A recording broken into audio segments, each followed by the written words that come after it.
ассалому алайкум бинандагони азиз, барномаи иттилоотии ахборро мустақиман аз телевизиони тоҷикистон манзури шумо мегардонем.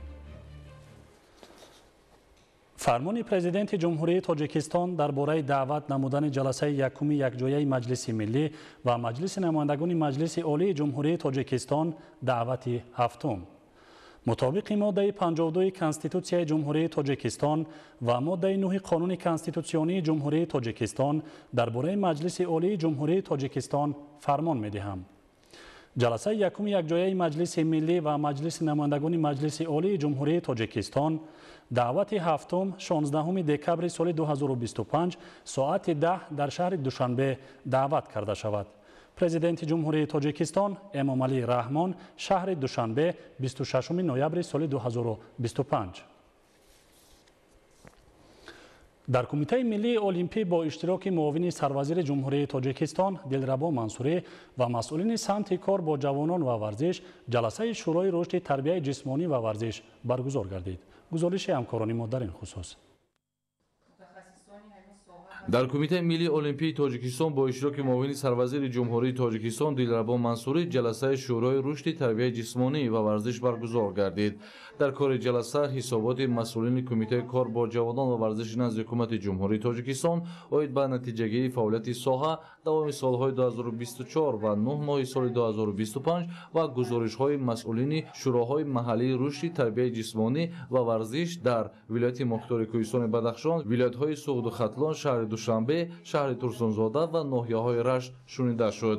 дар идома намояндагони як қатор вазорату идораҳои дахлдор ҷараёни омодагиҳоро дар самти ва бозиҳои осиёии Токио 2026 ва бозиҳои тобистонаи олимпии Лос-Анҷелес 2028 сафарбар намудани варзишгарони кишвар дарёфти роҳхати бозиҳои олимпӣ ва ноил гардидан ба натиҷаҳои назарраси варзишӣ маълумот доданд.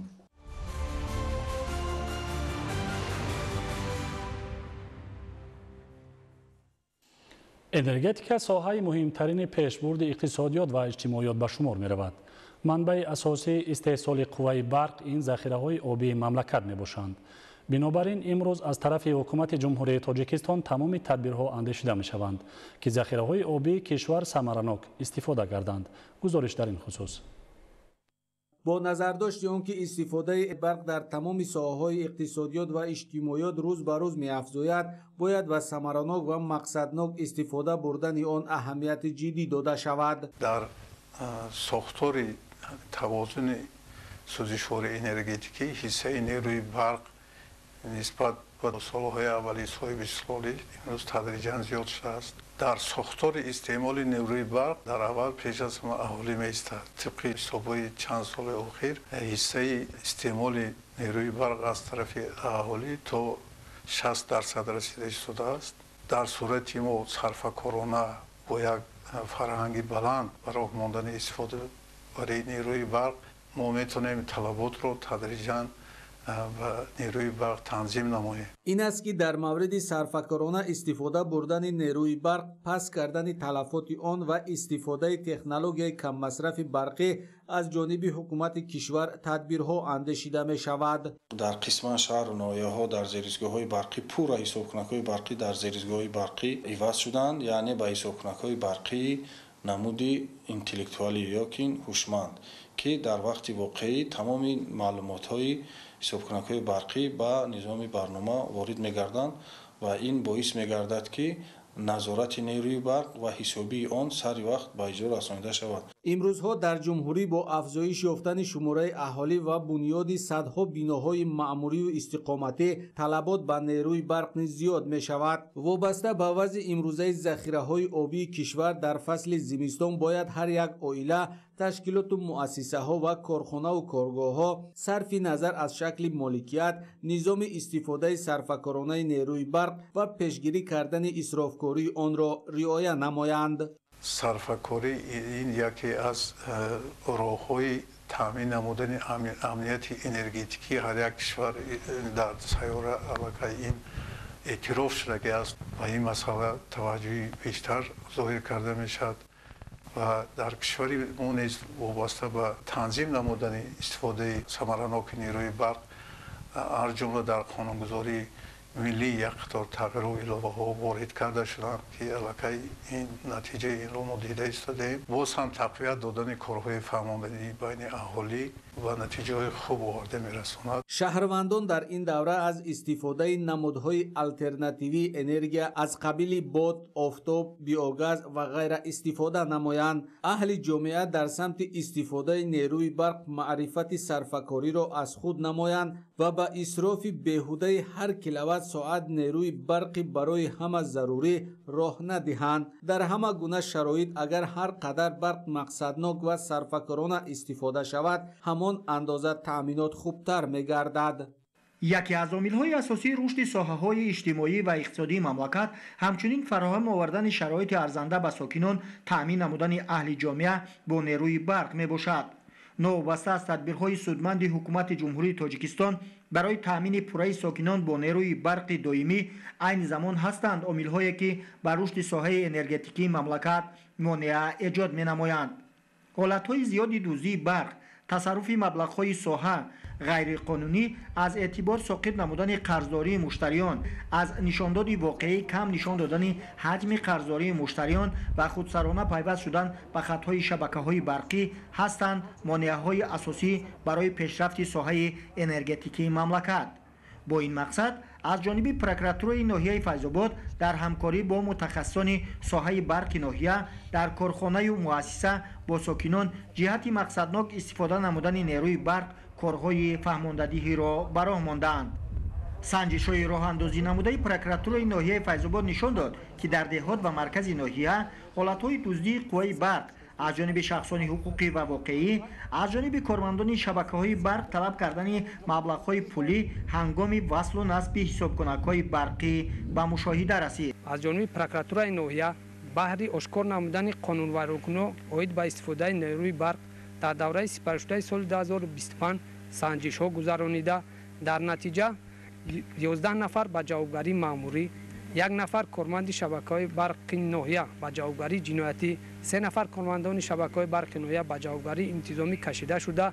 در اساس سندهای اعتنایی پروکوروری 892,000 سومانی مبلغ قرض استفاده نیروی برق رویانده شده است. همچنین کارمندان پروکراتورای ناحیه فیض‌آباد در واخور صحبت‌ها با ساکنان جهت مقصدناک و صرفه‌کارانه استفاده بردن از منبع‌های الترناتیوی انرژی برق در مثال استفاده از پانل‌های آفتابی مبادله افکار نمودند. کارمندان تشکیلات و مؤسسه‌ها و ساکنان ناحیه فیض‌آباد ماهیت چاره‌بینی‌ها را خوب درک نموده در مهلت معین گردیده مبلغ استفاده نیروی برق را سریع وقت پرداخت نموده مقصدناک نیروی برق را استفاده می‌نمایند. محمد علی عبدالکریم، ایوب محموراد، فیض‌آباد، اخبار.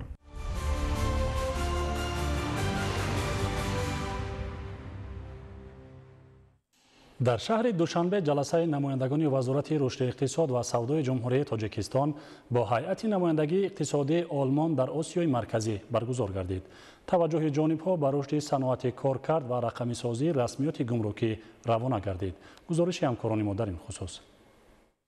در شهر دوشنبه جلسه نمایندگان وزارت رشد اقتصاد و سودای جمهوری تاجیکستان با هیئت نمایندگان اقتصادی آلمان در آسیای مرکزی برگزار گردید. تاکید گردید که حکومت جمهوری تاجیکستان تحت سیاست خیرتمندانه پیشوای ملت پرزیدنت جمهوری تاجیکستان محترم امامعلی رحمان با رشد همکاری‌های تجارتی و اقتصادی با جمهوری فدراتیوی آلمان اهمیت مخصوص می‌دهد.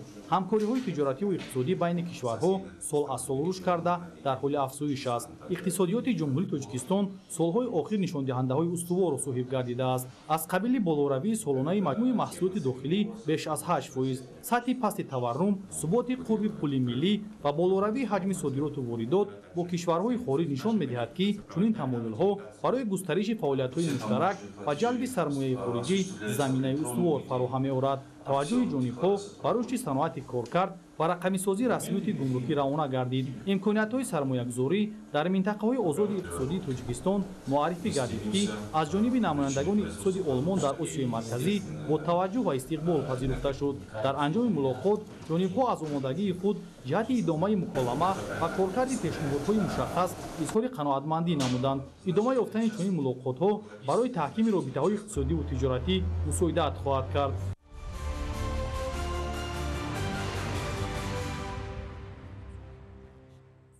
پایداری استقلال دولتی به فراهم آمدن شرایط مساعد در رشد انفراساختار سطحی محل زمینه گذاشت. ساکنان و صاحبکاران ناحیه واسع ولایت ختلان با جانبداری از سیاست سازنده حکومت مملکت در آبادانی و بنیادکاری های سطحی محل تشبوس های شایسته نشان می‌دهند. چون این اقدام در حدود جماعت دهاتی به نام خدای رجبوف ناحیه با مرام ادامه دارد. گزارش عالم ناصرزاده. бунёди роҳ заминагузори асосӣ дар таъмини рушду пешрафти соҳаҳо ва зиндагии осоиштаи мардум ба ҳисоб меравад. ба муносибати сазовор истиқбол намудани ҷашни 35-солагии истиқлоли давлатӣ дар ноҳияи восеи вилояти Хатлон сохтмони роҳу пулҳои аҳамияти ҷумҳуриявию маҳаллӣ дошта бо маром ҷараён дорад. дар баробари ташаббускориҳои мақомоти иҷроияи ҳокимияти давлатӣ, соҳибкорону сокинони ватандӯси ноҳия низ дар самти ободониву бунёдкориҳо ва рушди сатҳи маҳал саҳми арзишманд доранд. сокинони деҳаи кафтархонаи ҷамоати деҳоти ба номи худоё раҷабофи ноҳияи восе бо дарки эҳсоси баланди ватандӯстӣ ва бо ҷонибдорӣ аз сиёсати созандаи ҳукумати ҷумҳурии Тоҷикистон дар афкор ва ҳам амалан бо ҳам сарҷамъу муттаҳид гардида баҳри саҳмгузорӣ дар ободии як гӯшаи ватан роҳҳои мошингарди байни кӯчаҳои деҳаро мунфарш карда истодаанд. соҳибкорону сокинони маҳаллии деҳаи кафтархона татбиқи ташаббусҳои созандаро дар маҳал идома бахшида бо саҳмгузории дастҷамъонаи бошандагон доир бар рушди инфрасохтори деҳот нақшаву ҳадафҳои судмандро мавриди амал қарор дода истодаанд. қаблан сокинон бо чунин ҳамдастиву муттаҳидӣ аз ду ҷониби роҳҳои мошингард ҷӯйборҳои обгузари кӯчаҳои ҳудуди деҳаро ба масофаи наздики 6 километр бетонрезӣ намуданд. тибқи нақша сокинон азм гузоштанд ки масофаи 10 километр кӯчаҳои деҳаро асфалтпӯш намоянд. ҳоло дар марҳилаи аввал мунфаршнамоии 6,5 километри роҳ оғоз ёфта, корҳо бо сифати баланди меҳнатӣ ҷараён дорад. мо сокинон ифтихор мекунем ки дар ободии як гӯшаи диёри азизи худамон саҳми худро гузошта истодаем ва дар оянда кӯшиш мекунем ки чунин иқдомро боз идома диҳем. бо мақсади таъмини сифатнокии роҳи автомобилгард корҳои сохтмонӣ зери назорати доимии мутахассисон қарор дошта, барои мутобиқ сохтани он ба меъёрҳои сатҳи баланди роҳсозӣ, техникаву механизмҳои соҳавии муассисаи давлатии нигаҳдории роҳҳои автомобилгарди ноҳияи восе сафарбар гардида, инчунин корҳои иловагӣ аз ҷониби сокинон бо қувваи дастӣ иҷро шуда, ба сифату суръати роҳсозӣ таъсири бештар расонида мешавад. пешвақт роҳҳо фарсуда шуда гирифтанд ва бо иқдоми мардуми деҳа, сокинони деҳа ҳама сарҷамъона шуда барои деҳаи худ маблағгузорӣ карданд ва оҳиста оҳиста мо ҳамин мушкилотро бартараф карда истодем. бовар дорам ки сатҳи зиндагии мардум хубтару беҳтар шуда, ободонӣ дар ҳамин самт боз ҳам зиёдтар мегардад. иҷрои пурраи ҳадафҳои созандаи сокинон, анҷоми марҳилаи дуюми роҳсозӣ дар деҳаи кафтархона ки масофаи 3,5 километрро ташкил медиҳад, бо назардошти бунёди роҳҳои пиёдагузар ва таъмини равшаннамоӣ то ҷашни 35-солагии истиқлоли давлатӣ амалӣ карда мешавад. чунин раванди ободониву бунёдкорӣ дар деҳаи саричашмаи ҷамоати деҳоти худоё раҷабов низ бо иқдому ташаббускориҳои сокинону соҳибкорони ватандӯст идома дорад. баҳри таъмини сатҳи некӯаҳволии мардум давоми 3 моҳ инҷониб корҳои сохтмонӣ бо ҳашари дастҷамъонаи сокинон ҷараён дошта, то кунун баъзе аз кӯчаҳои деҳа асфалтпӯш ва бетонрезӣ карда шуд. ҳамзамон чароғонкунии қисме аз кӯчаҳо низ иҷро гардида, ояндаи наздик мунфаршнамоии 2 километр роҳи дигар оғоз меёбад. айни замон сокинон бо эҳсоси баланди ватандӯстона тадбирҳои ободониро вусъат бахшида, раванди бетонрезии ҷӯйборҳои 2 канори роҳҳои мошингузарро амалӣ намуда истодаанд. сокинон мақсад гузоштанд ки бо татбиқи пурраи нақшаҳои пешбинишуда ҷашни 35-солагии истиқлоли давлатиро бо саҳмгузорӣ дар ободониҳои ин гӯшаи диёр ва дастовардҳои арзанда истиқбол хоҳанд гирифт. олим носирзода, хуршеди нодирхон, ноҳияи восе, ахбор.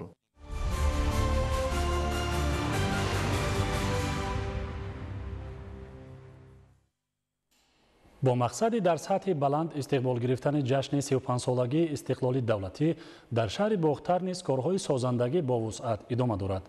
بنیاد راه و مطابق ساختن آن به طلبات امروزه یکی از بندهای نقشه طرحریزی شده در این سمت دانسته می شود. شرح بیشتر در گزارش همکاران ما. дар шаҳри бохтар корҳои ободониву созандагӣ бо суръати баланд идома дошта, симои шаҳр рӯз аз рӯз зеботар ва инфрасохтори он мукаммалтар мегардад. татбиқи лоиҳаҳои муҳим дар соҳаи роҳу нақлиёт яке аз самтҳои асосии фаъолияти мақомоти иҷроияи ҳокимияти давлатии шаҳр ба ҳисоб рафта, ҳадаф аз он беҳсозии шароити зиндагии сокинон ва таъмин намудани ҳаракати мунтазами нақлиёт мебошад. дар ин замина чанде қабл 1 километр роҳи дохили шаҳрӣ пурра аз навсозӣ гардида бо меъёрҳои муосир мунфаш карда шуд. корҳои сохтмонӣ дар ин қитъаи роҳ аз тахту ҳамворсозӣ, таъмини ҷӯйборҳои обгузар ва гузоштани аломатҳои роҳ иборат буданд. маҳз бо истифодаи техникаи муосири роҳсозӣ, назорати қатъии муҳандисони соҳа боис гардидааст, ки роҳ дар муҳлати кӯтоҳ ва бо сифати баланд мавриди истифода қарор гирад.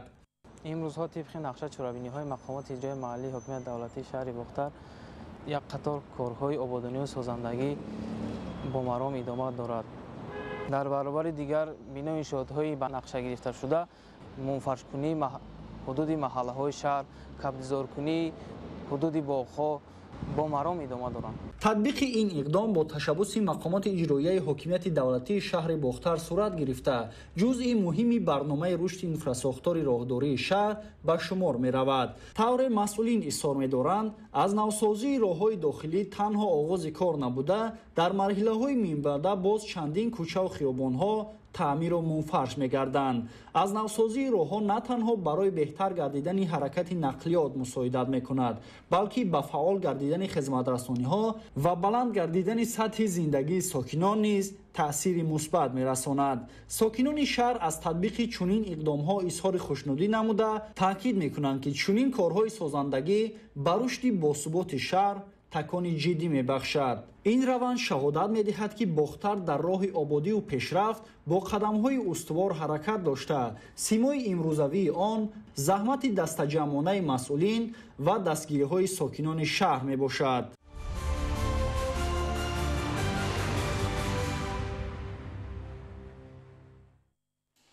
амалҳои созандагиву ободонӣ ва бунёди роҳу пулҳо дар ноҳияи деваштич ба ҳукми анъана даромадааст.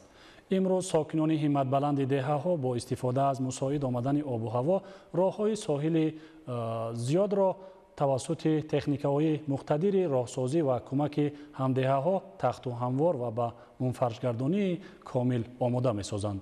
идомаи матлаб дар гузориши ҳамкорони мо. ҷамоати деҳоти Росровуд беш аз 60 километр аз маркази ноҳияи Деваштич дур ҷойгир мебошад. имрӯз мардуми сарбаланди ҷамоати деҳоти Росровуд бо муттаҳидиву сарҷамъӣ иқдоми бунёди роҳҳои ободро пеша гирифта, беш аз 25 километр роҳро тахту ҳамвор намуда ба мунфашсозӣ омода месозанд. дар раванди корҳои бунёдкорию созандагӣ ба истиқболи ҷашни бузурги миллат 35-солагии истиқлолияти давлатии ҷумҳурии Тоҷикистон дар ҳамаи 8 ҷамоати шаҳраку деҳот, аз ҷумла ҷамоати деҳоти Росровути ноҳияи наздикӯҳии Деваштич бо истифода аз мусоид омадани обу ҳаво, корҳои тахту ҳамворкунии роҳҳои қаблан ноободу ноҳамвор бо сифати баланд анҷом дода мешавад. амалҳои наҷиби роҳсозии аҳолии меҳнатқарини ҷамоати деҳоти Росровуд натиҷаи тадбирандешиҳои асосгузори сулҳу ваҳдати миллӣ, пешвои миллат, президенти ҷумҳурии Тоҷикистон муҳтарам Эмомалӣ Раҳмон ва истиқлолияти давлатии ҷумҳурии Тоҷикистон ба шумор рафта, на фақат инфрасохтори маҳаллро мукаммал месозад, балки ҳолати роҳу воситаҳои нақлиёт ва рафту омади сокинони водии мазкурро беҳтар мегардонад. хурсандиовар аст, ки то имрӯз зиёда аз 10 километр роҳҳои калони нақлиётгард тибқи стандартҳои роҳсозӣ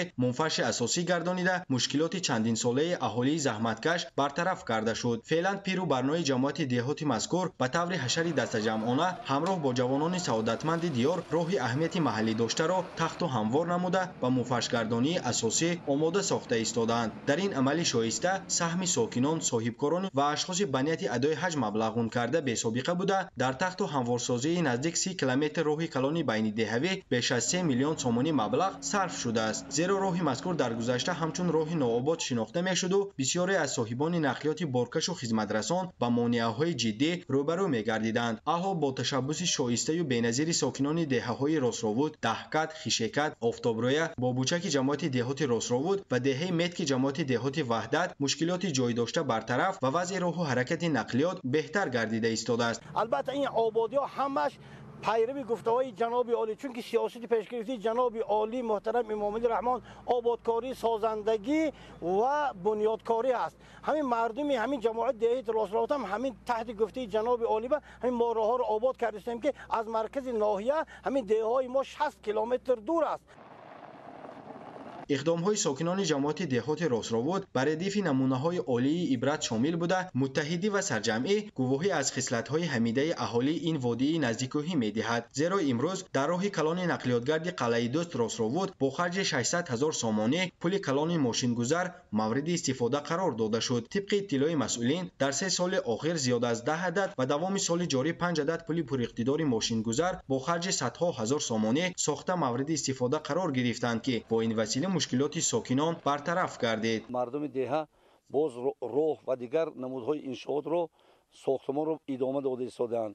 الحال ساکنان و صاحبکاران 5 دهه جماعت دهات راسراود و دهه متک جماعت دهات وحدت با شکرگزاری از بنیاد راههای کلان و تخت و هموار وسیع استفاده میبرند.